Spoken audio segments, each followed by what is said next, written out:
I've been working in the hospitality industry for a number of years, kind of since kind of leaving school and going through uni. I just chefed in restaurants, kind of getting as much experience as possible. When I was kind of 16 during the summer holidays, I also kind of set up a little sandwich business and sold sandwiches. So I was always kind of always working away, whether it's kind of washing up in cafes or chefing in restaurants, kind of felt like I was kind of destined to be in the hospitality industry. So it was, 2012 when actually I decided to kind of make a go of Social Pantry.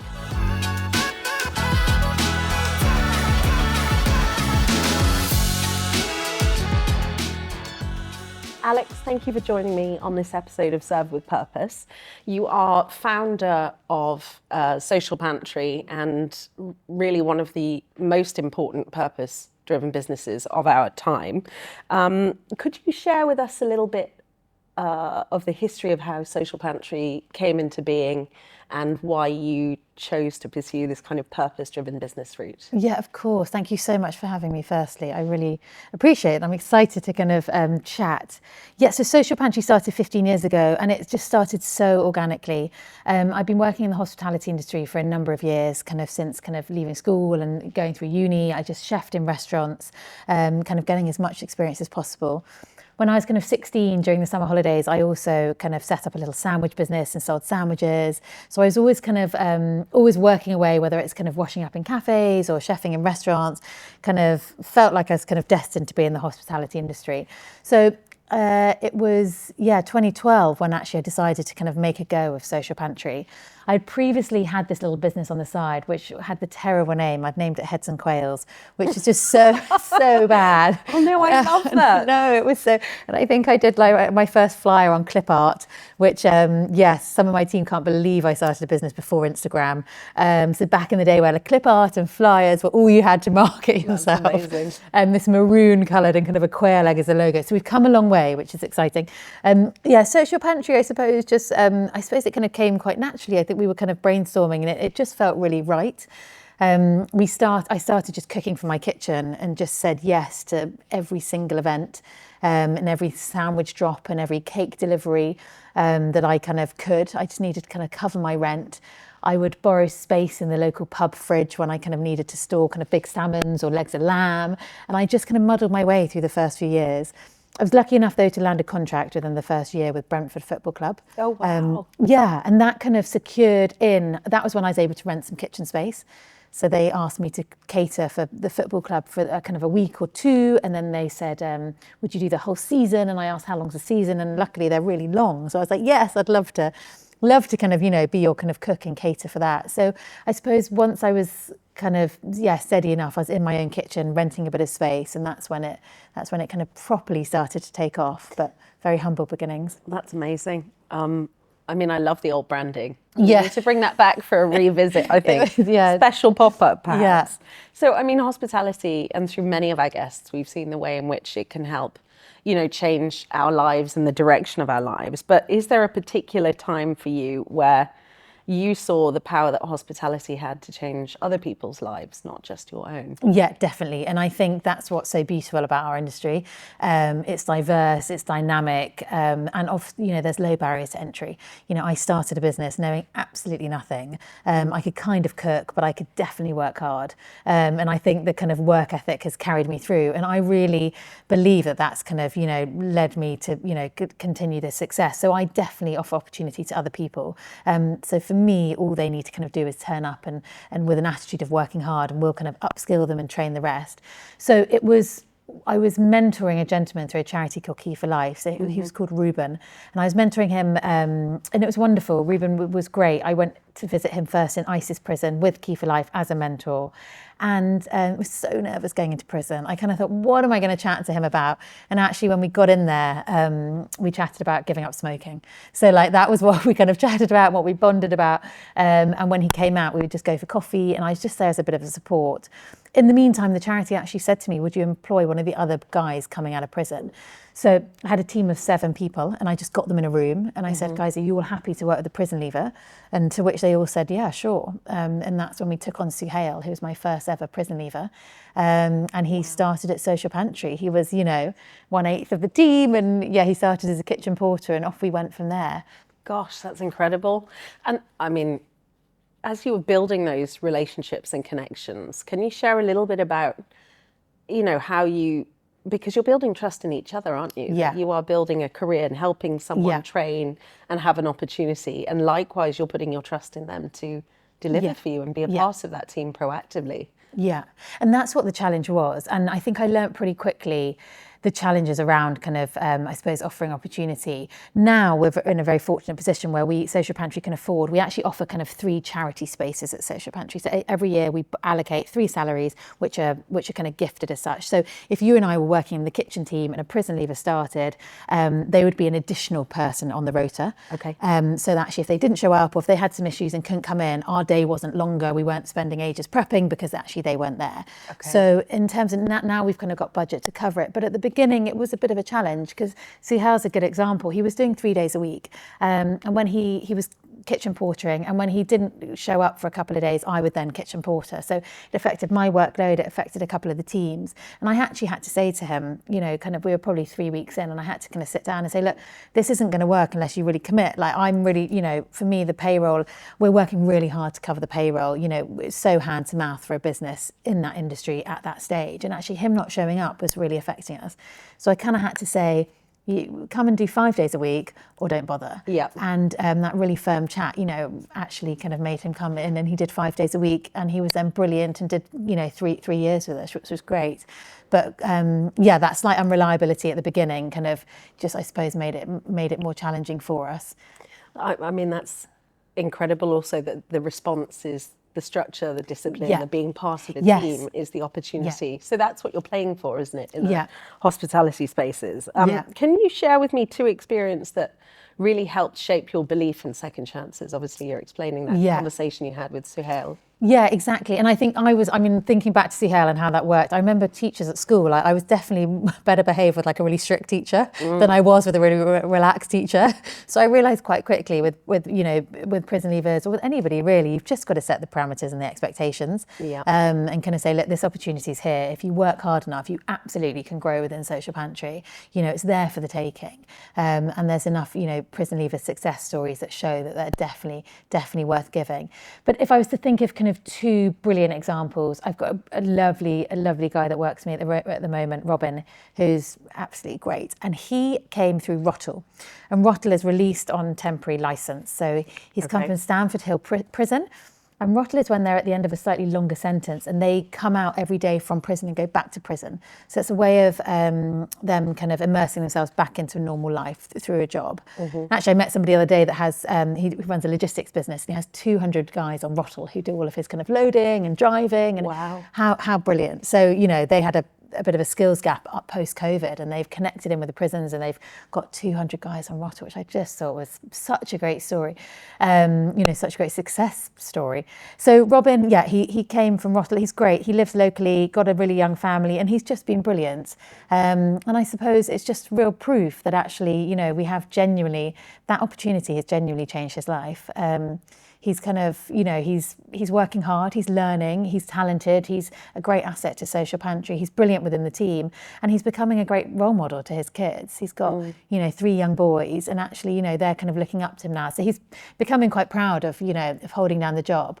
Mid-30s, and prior to this, he was just in and out of prison for the best part of kind of a decade and a half. So I suppose that's, he's living proof that, you can kind of change your life, and it's as simple as offering opportunity.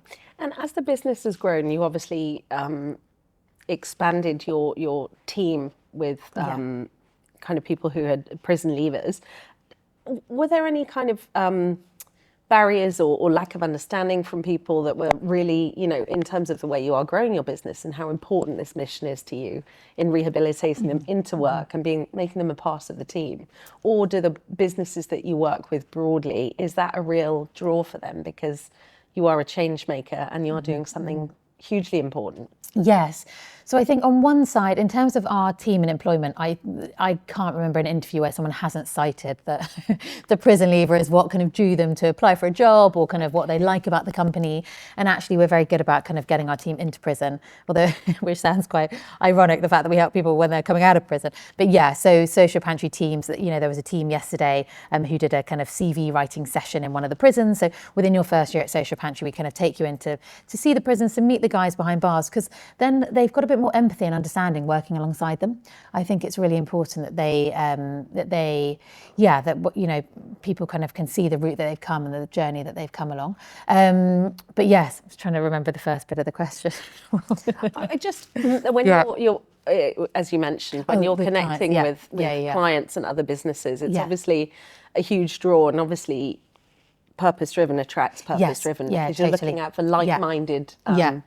And I think, yes, and so on the employment side, absolutely, definitely, it's great, and I think it's a real asset to Social Pantry. On the client side, it really varies. So 10 years ago, and I'm really proud that actually we're celebrating 10 years of employing prison leavers, because 10 years ago, there's no way that I would tell anybody we were doing it, because I just needed every bit of business that I could get, and I just wasn't brave enough. I mean, we were even talking about zero waste and sustainability, you know, 10 years ago at tastings, and people were saying, what, do you kind of get food out of the bin? I'd be like, no, it doesn't hit the bin. You know, they just thought I was so boring, like harping on about like, you know, the sustainability and nose to tail and root to stem. And so, yeah, we've definitely kind of been like leading the change on, you know, or we've always been talking about it. It's in our DNA.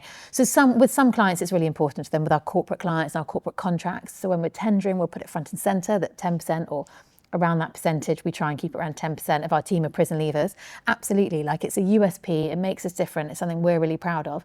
But, you know, potentially on the private client side, they're less interested, but they do like to know that they're spending their money with a company that's doing good. So they might not want it to be front and center, they might not want it to be kind of publicized at their event, or it might not be why they're choosing us, but it's really important for them that they are, you know, that the money's doing good at the same time.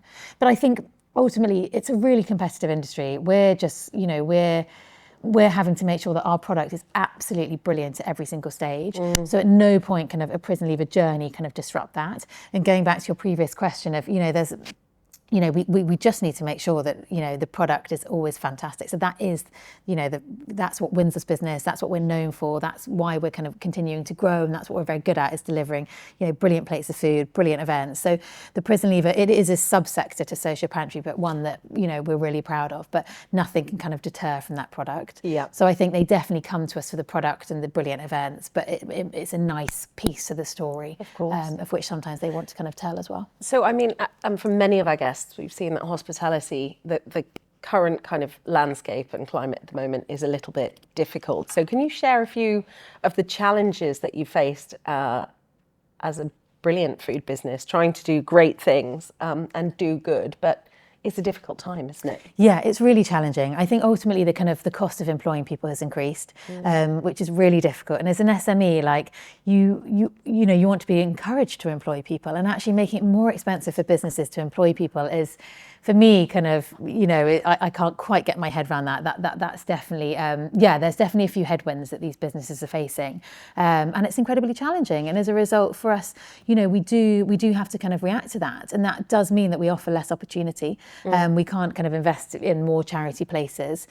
We actually opened a cafe in Feltham Prison a couple of years ago. We opened their staff mess, which was great. We had brilliant Danny who worked behind bars, and the boys would come in and work with him for the day. They would feed the kind of, you know, the wardens and the prison governors, and then they'd go back to their cells, and on release they'd be offered a job at Social Pantry. So it was a really lovely programme, and Feltham's a brilliant prison that we kind of know very well. But we did stop that at the end of last year, because ultimately we were funding that charity place. We're still involved with the cafe, but we don't have a Social Pantry staff member behind bars. And that's what it, you know, I suppose that's where the pressures, you know, you do have to react to the pressures that are on the business. We will always continue to kind of support, but I suppose it would just be great to be able to always be doing more. Absolutely. So can we talk about 3 things that you believe all hospitality businesses should be doing at the moment in this kind of current climate, and what they should be responsible for? Yes. Okay. So I think the first one, I think for me, is creating a great place to work. I think that's really important. Whether regardless of your background, being a prison leaver or having always been in the industry, or you're a graduate coming out, we've got some really great, kind of graduates and people doing work experience with us at the moment, and it's just fantastic to see that energy coming through into the industry.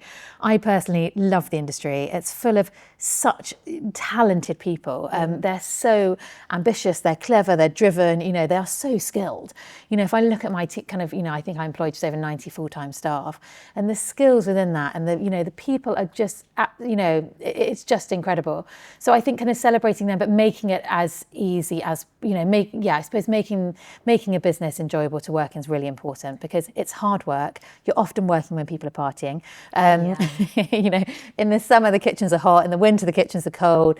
It's definitely, it is a challenging industry. It's not going to, it's not going to pay you the world. So actually, the reward kind of has to be there. And I think, also I think it goes back to, I grew up in some really scary kitchens.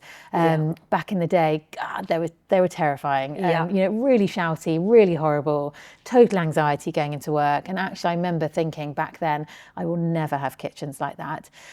So supporting kind of the team and creating great place to work, I think is one of my kind of key goals. That's, oh my goodness, what you're saying about the kitchens, the kind of horror stories of kitchens. Honestly. And then because then you have the opportunity to change the way that you run your own business, don't you? And the way you approach talent and nurture and development, which is such an important part. So with all of our guests, we've touched on the idea of succession planning and how important it is to nurture the next generation of talent. Oh, totally. And really, if you are encouraging everyone in your business to have some ownership and to be on board, then it's a very clear path for them, isn't it? Totally, yeah. So in your team, you've got 90 people, and that's in front of house, back of house, entirety of the business. Yes, yeah. So there's kind of leadership teams. We've got a marketing department, we've got a logistics department, we've got a workplace team who kind of do all of our contracted office deliveries and in-house, where we're in-house at kind of law firms and tech companies. Then we've got our events team. So we've got a sales team and our events team, and they maybe deliver 30 to 40 events a week. Wow. So at kind of all the big galleries for high net worth individuals, think big kind of weekend long weddings. And then we've got our exclusive sites. So we've got our Mansion House, Tower Bridge, the Old Bailey. In the Old Bailey, we feed the judges dining room every day. So the judges of the Old Bailey, we feed them. We've got 3 cafes in there. One's a convenience hub.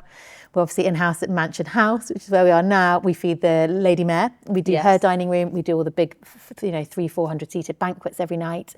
And then we also have a cafe and restaurant and design centre, Chelsea Harbour as well. Okay. So we have 90 kind of full-time that are kind of the full-time teams across it. And then we have variable staff that pop up, so freelance staff, which is probably, we've got a pool of about 300-400 people that we use every month, kind of day in out. So it's, it takes when they say it takes a village, it takes quite a big village. It must be amazing for you. So 15 years of Social Pantry to be at this point now where all of that magic is within the city. It's lovely to see, in the growth of your business. How do you encourage creativity in your teams? Yeah. I think what we're very good at with Social Pantry is spotting really ambitious, talented kind of people, the younger generation. And I think it's so important to kind of give them a role that's above them. Really challenge them. We career map pretty well. We kind of, we know when people join us who are really talented, ambitious, and we try and kind of stay ahead of them. So I think, I've got a great girl for me at the moment who kind of runs the Old Bailey. She did workplace for, a year, and I kind of knew that if there wasn't an opportunity for her, she would kind of hit her peak. And actually, it was brilliant being able to say to her, look, I've got this really precious site of mine. Come, let's turn it around. Let's get it profit making. Let's revamp it. Bring in your own team. Let's really go for it. And it's an incredibly prestigious site as well. The caliber of what they're dealing with, the nuances of it. And she's relatively young, but actually she's just got the skills. So with the support and the talent, they absolutely can get there. But also I think with our chefs, we've got a really brilliant chef team, and it's about giving them inspiration. So we're about to send this summer our 3rd chef to Helsinki for the 3rd year in the row to go and work with an incredible restaurant called Nola, they're fantastic, and they're pioneering with zero waste. Albert, who runs it's brilliant. So yeah, one of our team. So Sarah went a couple of years ago. We had Paddy last year, and then Arsha's going this year, and it's sending them out there for a week and saying, go learn everything you can. We also send them a little team to go out and join them for the weekend and go and experience it and see it. We also did a food trip to Mexico in February. Wow. Yeah, which I went on, which was great. And we went to work with Silo's sister restaurant out there called Baldeo. Yes. Which was absolutely brilliant. So Sarah and Rich, head exec chef and our development chef, headed out and worked there for a week. And we kind of, visited their kind of gardens on the Chinampas where they grow all their veg, and we kind of followed it right through. So really, it's like, how can we kind of upskill these teams? What can they learn when they're at Social Pantry? How can we keep it exciting and interesting? And I think that's what I really enjoy. So whether it's one of our logistics teams who's brilliantly talented and we're going to put him on a wine course, or a chef going out to Mexico and learning, or kind of just somebody that's really driven actually having the next challenge, I think, or the team doing a prison visit, I think keeping it varied and keeping it exciting is what we do really well as a company. And I think that's kind of one of the secrets to our kind of to a well retained and kind of thriving team. Amazing. So what is next? I mean, we're 15 years of Social Pantry, 10 years of prison leavers. It's a really exciting time for you. So what can we expect from the next few years? Yeah. So I think kind of we've always got some exciting tenders in the in the pipeline, of which we might win all, we might win none. It's it's definitely very competitive. So we're always kind of looking for new opportunities. But I think what we're bringing to the hospitality industry is a really refreshing angle. We're winning contracts like the Mansion House one, and we're improving the product. We're putting in teams that are really excited, and we're delivering on that contract for clients. We're also creating incredible events. Our styling is really innovative. The kind of menus we're writing are really cool. They're really exciting. The focus on zero waste is kind of quite pioneering at points with some of the bits that we're doing. We've just brought on our full-time sustainability manager, which is great. So she's key to kind of making sure that we're operating as sustainably as possible. But really then it's also prison leavers. What can we do? How can we make more of a difference? I've just taken on the role of the EAB, so the Employment Advisory Board chair at Wandsworth Prison. Wandsworth Prison's always in the press for the wrong reasons. Come in. You must come and see it. Yeah, I would love that. Yeah, I would really love that. Yeah, please do. It's it's a really challenging prison, and I kind of when they asked me to be chair, I got on the call being like, I'm going to say no because I'm too busy for it. I feel like I won't be able to. And I got off the call and I was like, oh no, I've said yes. Then I obviously was at the Downing Street thing, so I was like, God, how am I here? Like, this is quite the role. So I now really need to deliver on it. So so my role there is just to link in employers and get employers kind of linked in with local prisons, and how can we offer opportunities. So it's quite a simple job, but a bit of pressure on it to really deliver. So hopefully with Social Pantry and the network, I'll be able to continue doing that. Incredible. My goodness, you're going to be very busy, aren't you? Yeah. Wowie. So Alex, I would love to ask you our final question. Yes. Which is, what does Serve with Purpose mean to you? Okay. Yes. So I think our kind of tagline is food with impact. So I think it's, I think a plate that, does good behind the scenes as well, I suppose, to kind of summarize. Yeah. Running Fabulous. a business whilst doing good. With impact. I love that. Look, furiously note-taking. Incredible. Thank you so much. No, thank you. For joining me. And I would love to come along. And, please do. See what I might be able to do to help along. Yeah, really. amazing. Thank you. Thank you so much. Thank you.